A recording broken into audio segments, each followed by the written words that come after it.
our CTV military analyst. General, as always, thank you for joining us. Roger, it's good to be with you. What does this tell you, that this is probably one of the largest attacks, if not the largest attack since the start of the war? Well, it means a couple of things. First of all, it's retaliation for the sinking of the Russian ship.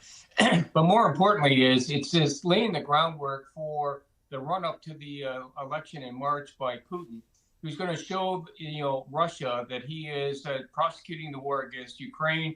He'll probably come up with an offer of some sort of peace negotiations to settle this. It will be rejected, and then he will solidify his winning in the election, which is no surprise.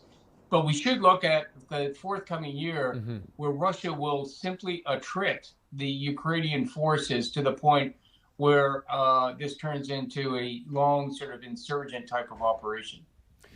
Just let's talk quick. I want to get to that, but let's talk first about, were these targeted, or it does appear to be civilian areas were hit the hardest in this?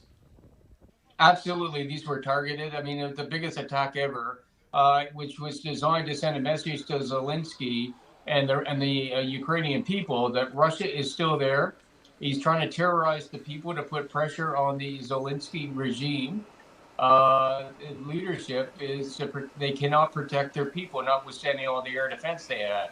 So what we've seen is an overwhelming of the Ukrainian air defense, and it's a political measure of putting pressure on the Zelensky government, which we'll see what the Ukrainians will say in the days to come. And people forget, I think, a lot of people in Russia still support this. Absolutely. I mean, we've got to understand that Putin controls the entire media. This war has not adversely affected Russia. Putin, who actually is a lawyer and an economist by education, has actually transitioned the Russian economy off to mitigate the impacts of the sanctions that we've done against them. But Russians, by and large, have been isolated from the realities of the war and the impacts on the hundreds of thousands of casualties that the Russians have incurred. Now, with the international help for Ukraine, the last package just arrived from the U.S. The other one's stalled now. Is there concern that they might not get the help they need anymore?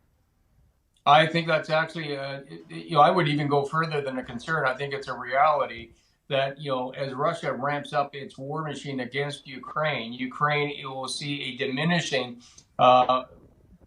pipeline from the West, as Gaza will be taking away all the capabilities from the United States. And there is donor fatigue in the world with Ukraine. It is very sad to see this to the Ukrainian people, that the world are starting to turn their attention elsewhere.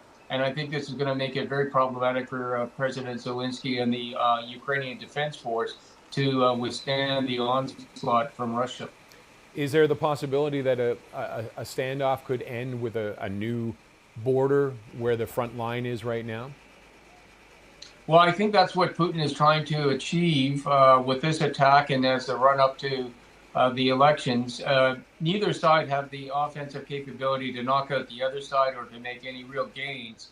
So I think what Putin's going to try to show Russia and to show Ukraine, the border that we see now as the front line may become de facto the new border between Ukraine and Russia. General, thank you as always for your insight. Roger, thank you. Retired Major General David Fraser, our CTV military analyst.